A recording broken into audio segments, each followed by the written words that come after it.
Ai cũng biết rằng Nga là quốc gia sở hữu diện tích lớn nhất thế giới, diện tích bao phủ lên tới 1/9 lục địa trên trái đất. Ở trên đất nước rộng lớn ấy, có hơn 145 triệu người dân sinh sống và cả những điều cực kỳ thú vị, không kém phần bất ngờ, kỳ lạ mà nếu không tìm hiểu thì không phải ai cũng biết được. Chẳng thế mà, năm 1939, cựu Thủ tướng Anh Winston Churchill từng nhận xét về nước Nga bằng một câu thế này: nước Nga là một câu đố được gói trong một hộp quà bí ẩn và bao bọc bởi lớp vỏ thần bí. Câu nói này quả đúng với hàng loạt điều thú vị về xứ sở Bạch Dương. Đầu tiên, nước Nga còn to hơn cả một hành tinh. Với diện tích bề mặt là 17 triệu km vuông, nước Nga thậm chí còn to hơn cả sao Diêm Vương, 16,6 triệu km vuông. Tuy nhiên, đây cũng là quốc gia có điều kiện địa lý khá khắc nghiệt, với 77% diện tích là băng lạnh. Nga là một nhà nước cộng hòa liên bang với 85 thực thể liên bang. Lãnh thổ Nga kéo dài toàn bộ phần phía Bắc châu Á và 40% châu Âu, bao gồm 11 múi giờ và sở hữu nhiều loại môi trường, địa hình. Tiếp theo, Nga có đường sắt dài nhất thế giới. Bạn có thể đã được nghe nói về tuyến đường sắt đi xuyên qua vùng Siberia, Nga, trải dài từ Moscow đến Vladivostok, nhưng bạn có biết rằng nó được coi là tuyến đường sắt đơn dài nhất thế giới. Tuyến đường sắt này có tổng chiều dài 9.289 km và cũng có các chi nhánh kết nối ở Mông Cổ và Trung Quốc. Về cơ bản, điều này có nghĩa là bạn có thể di chuyển bằng tàu hỏa từ thủ đô Moscow, Nga, đến thủ đô Bắc Kinh, Trung Quốc.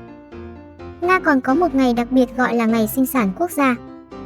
Đây là một ngày lễ của người Nga, hay còn được gọi là Ngày Thụ thai hoặc Ngày Sinh sản. Nó diễn ra vào ngày 12 tháng 9 hàng năm và được phổ biến ở khu vực Ulyanovsk. Đây là ngày dành cho người lao động Nga được nghỉ để sinh con và nó đã phát huy được tác dụng vì cứ vào tháng 6 hàng năm, tỷ lệ sinh ở Nga cao hơn hẳn các tháng khác.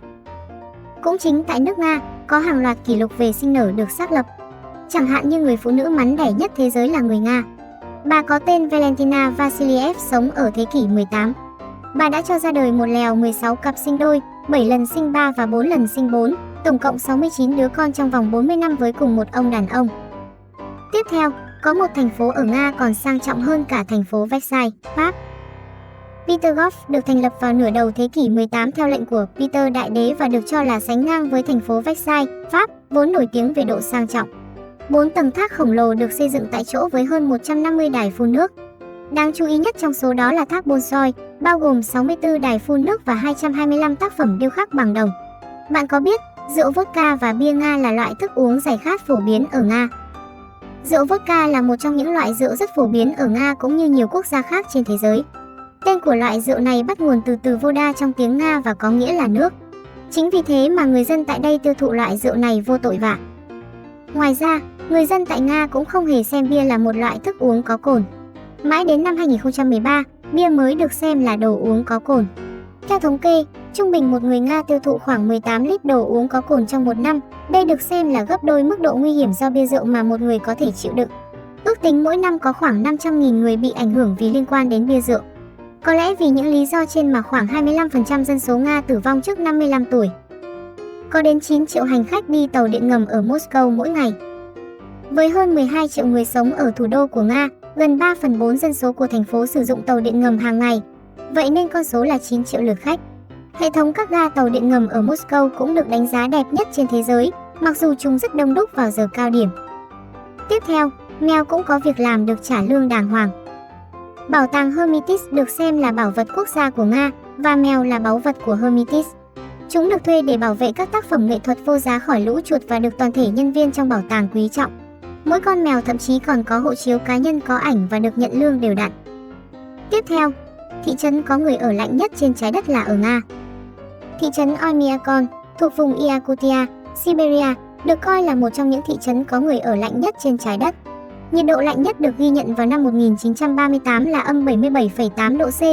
Nhiệt độ trung bình vào tháng 12 và tháng 1 là âm 50 độ C. Hồ Tử Thần Karachay. Hồ Karachay xinh đẹp của Nga với màu nước xanh thẳm là hồ tử thần vì nằm trong khu vực của Liên hiệp sản xuất Mazak, một trong những cơ sở hạt nhân lớn nhất và có mức độ rò rỉ phóng xạ cao nhất. Vì vậy, nếu đứng quanh hồ trong vòng 5 phút, con người có thể bị tử vong.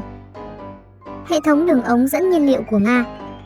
Hệ thống đường ống dẫn nhiên liệu của Nga có tổng chiều dài là 259.913 km, bao gồm hệ thống ống dẫn khí ngưng tụ, khí đốt, khí hóa lỏng, LPG, dầu và các sản phẩm lọc hóa. Trong khi đó, chu vi của trái đất chỉ là 40.075 km. Nga còn có hồ nước ngọt lớn nhất thế giới. Hồ Baikal là hồ đứt gãy lục địa ở Nga, thuộc phía nam Siberia. Đây là hồ nước ngọt có lượng nước lớn nhất thế giới, chiếm khoảng 22 đến 23% tổng lượng nước ngọt không bị đóng băng quanh năm trên bề mặt thế giới. Với 23.615,39 km khối nước ngọt, nó nhiều hơn cả 5 hồ nước của ngũ đại hồ cộng lại.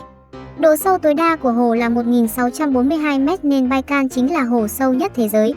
Được coi là một trong số những hồ trong nhất và cũng là hồ lâu đời nhất thế giới, khi nó hình thành cách đây 25 đến 30 triệu năm trước. Xét về diện tích bề mặt, đây là hồ nước lớn thứ 7 trên thế giới. Tiếng Nga không phải ngôn ngữ duy nhất tại quốc gia này. Với diện tích rộng lớn và sự phân tán của dân cư mà tại Nga có đến 35 ngôn ngữ chính thức được sử dụng tại các địa phương khác nhau tại đây bên cạnh tiếng Nga. Điều này không chỉ tạo ấn tượng mạnh mẽ đối với du khách mà còn khiến cho nhiều người dân địa phương cũng không khỏi ngỡ ngàng. Bang Alaska, Mỹ từng là của Nga. Thế kỷ 19, Alaska từng là một trung tâm buôn bán sầm uất của Nga. Vào ngày 30 tháng 3 năm 1876, Nga đã bán Alaska cho Mỹ với giá khá rẻ 7,2 triệu đô la Mỹ, tương đương 4,74 USD km vuông. Sau khi mua Alaska, Mỹ kiếm lợi lớn từ nguồn mỏ vàng và khoáng sản. 50 năm sau khi mua Alaska, số tiền Mỹ kiếm được đã gấp 100 lần tiền bỏ ra. Alaska là bang có diện tích lớn nhất nước Mỹ và mật độ dân cư thưa nhất. Nước Nga được mệnh danh là Vương quốc băng giá. Lớp băng vĩnh cửu bao phủ 65% lãnh thổ Nga. Siberia chiếm 77% diện tích nước Nga. Khí hậu rất lạnh và mùa đông ở đó rất dài. Siberia rộng lớn, ít dân cư và thiên nhiên khắc nghiệt. Nga là một đế chế.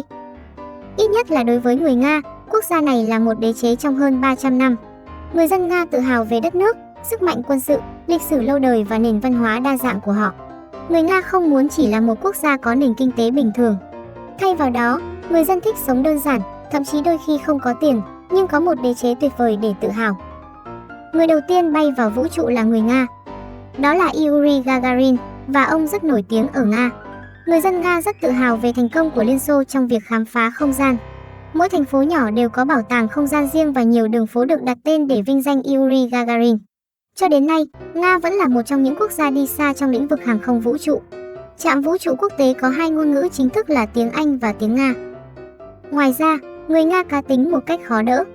Năm 1908, đội tuyển Olympic Hoàng gia Nga đã tới London trễ mất 12 ngày và không kịp tham gia Thế vận hội. Lý do được đưa ra là nước Nga vẫn chưa thèm đổi sang sử dụng Tây lịch, vì vậy họ mặc định ngày tổ chức sự kiện được tính theo lịch cũ.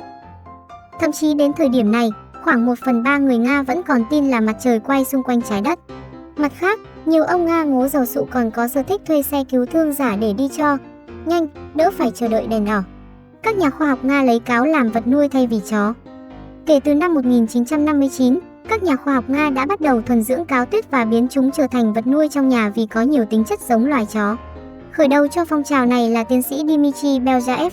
Tới nay, Viện Nghiên cứu Tế bào và Di truyền tại Novosibirsk vẫn tiếp tục nhận nuôi các chú cáo này làm thú cưng. Nước Nga sạch sẽ. Nếu bạn lái một chiếc xe phủ đầy bụi bẩn thỉu đi khắp nước Nga, nguy cơ rất cao là bạn sẽ bị cảnh sát tít còi, nhất là nếu biển số xe của bạn nhìn mãi không thấy đường. Khoản tiền phạt cho vụ không biết giữ mỹ quan đô thị này là khoảng 16 đô la Mỹ, tương đương 320.000 Việt Nam đồng. 20% số cây trên trái đất là ở Nga. Nếu bạn là một người yêu thiên nhiên, đây là một điều thú vị bạn sẽ thích. Khoảng 20% tổng số cây trên toàn thế giới nằm ở Nga, tương đương 640 tỷ cây. Nhiều cây ở những vùng xa xôi của Siberia. Chúng là một phần của những khu rừng hoang sơ, quá lạnh để đi du lịch. Những khu rừng hoang sơ này là nơi sinh sống của loài hổ Siberia đang có nguy cơ tuyệt chủng. Người Nga học cách không cười. Một trong những sự thật thú vị nhất của người Nga là họ học cách không cười khi lớn lên. Mặc dù nụ cười ở nhiều nền văn hóa là dấu hiệu của sự hạnh phúc và thân thiện, nhưng người Nga lại không cảm thấy như vậy. Đối với người Nga, mỉm cười là biểu hiện của sự yếu đuối và không nên thể hiện cảm xúc thật của mình. Người Nga mỉm cười với những người mà họ biết rõ và quan tâm, nhưng không cười với người lạ như nhiều nền văn hóa khác vẫn làm. Nếu bạn mỉm cười với một người Nga trên đường phố, đừng mong đợi họ đáp lại.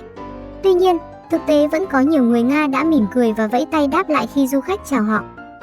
Cuối cùng 54% dân số Nga là nữ. Có một sự khác biệt lớn giữa dân số nam và nữ ở Nga. Trong khi nữ giới ở Nga chiếm 54% dân số thì nam giới chỉ chiếm 45%. Tại sao lại có sự khác biệt lớn như vậy trong dân số? Khoảng cách dân số bắt đầu trong Thế chiến II khi 25 triệu binh sĩ Nga thiệt mạng trong chiến tranh. Đến khi không còn chiến tranh xảy ra, đàn ông ở Nga vẫn có tuổi thọ ngắn hơn nhiều so với phụ nữ. Đàn ông Nga thường trở thành nạn nhân của các tai nạn săn bắn, chăm sóc sức khỏe kém và uống quá nhiều rượu vodka. Có ai muốn sang Nga lấy vợ không nào? Phụ nữ Nga rất đẹp nhé các bạn. Trên đây là những sự thật thú vị về nước Nga, hy vọng sẽ giúp các bạn hiểu rõ hơn. Xin chào, hẹn gặp lại các bạn kỳ sau nhé.